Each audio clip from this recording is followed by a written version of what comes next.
Santiago capítulo 1.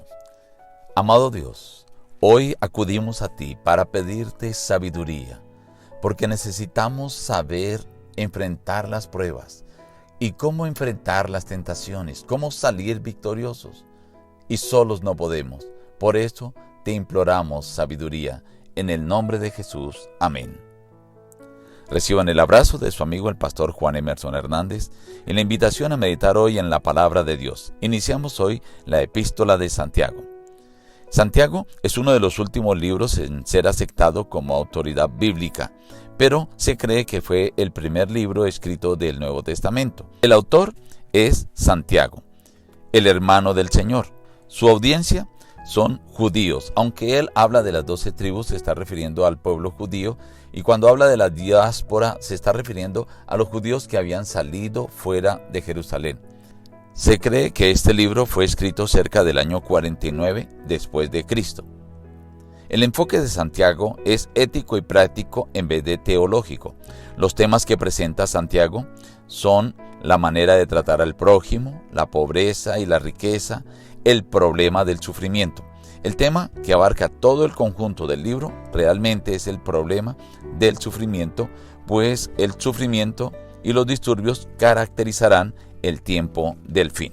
Veamos algunos apartes del capítulo 1.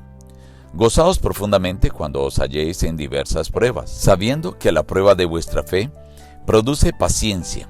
Si alguno de vosotros tiene falta de sabiduría, pídala a Dios, el cual da a todos abundantemente y sin reproche, y le será dada.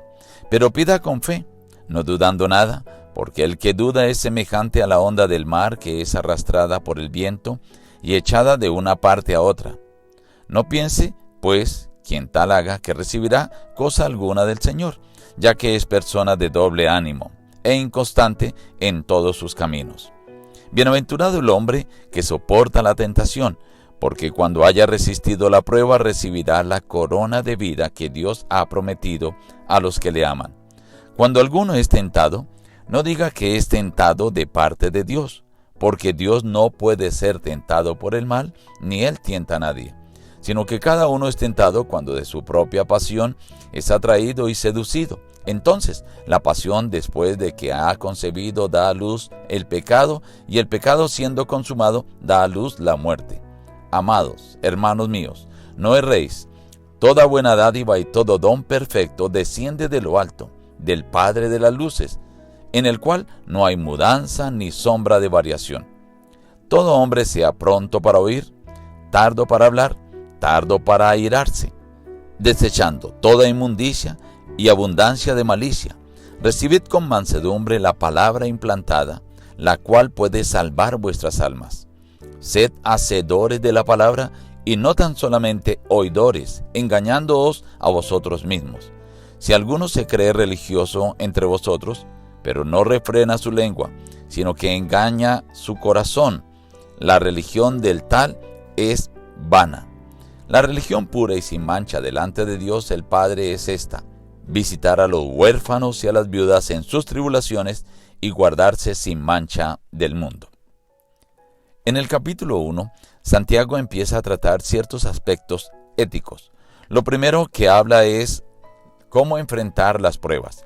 Dice, gozaos en las pruebas. No quiere decir ser masoquista, sino lo que está diciendo es, gócese porque usted tiene una esperanza, un Dios que sabe, que conoce y que te va a dar la salida, que te va a dar la fuerza y te va a dar la capacidad de pasar esa prueba. Por eso el Señor dice, gócese. Además de esto, porque dice Él que la prueba produce paciencia y es lo que necesitamos. Ahora, cuando alguno tiene falta de sabiduría, pídala a Dios. Ahora, esta sabiduría es el conocimiento para enfrentar todas las cosas, para tomar decisiones, para saber actuar. Y esa sabiduría viene solamente de Dios. Es la sabiduría que te lleva hacia la vida eterna. Pero dice, pídala con fe, no dudando, porque si dudas vas a ser semejante al hombre que es echado de aquí para allá, y esa persona es de doble ánimo porque es inconstante en sus caminos. Ahora viene una bienaventuranza para aquel que puede soportar la prueba, pero para ello se necesita tener sabiduría.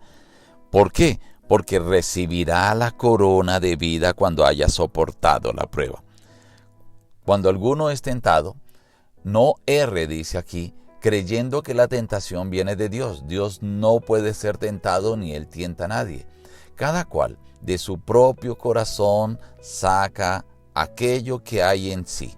Saca todo lo que ha dejado entrar a su mente y ahora va a hacer su propia pasión lo que lo atrae y después concibe el pecado y el pecado traerá la muerte.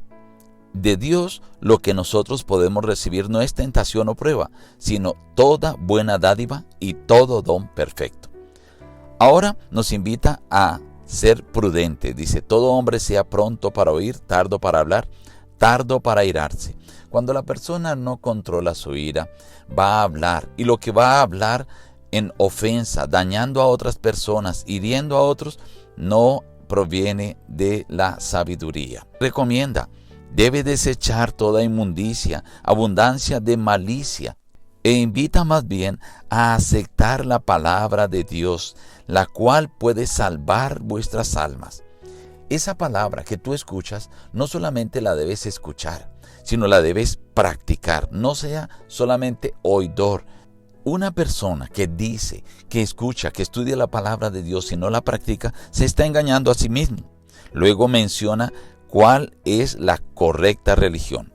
El que se cree religioso, refrene su lengua. La religión pura es visitar a los huérfanos y a las viudas en sus tribulaciones y guardarse sin mancha del mundo. Santiago reconoce que en este mundo estamos sometidos a pruebas, a tentaciones, pero él dice, tienes en tu mano la alternativa. Acude a Dios, pídele sabiduría y Él te dará la sabiduría necesaria para enfrentar las pruebas, las tentaciones y salir finalmente victorioso. Nos despedimos diciendo, busca a Dios en primer lugar cada día y las demás bendiciones te serán añadidas. Que Dios te bendiga.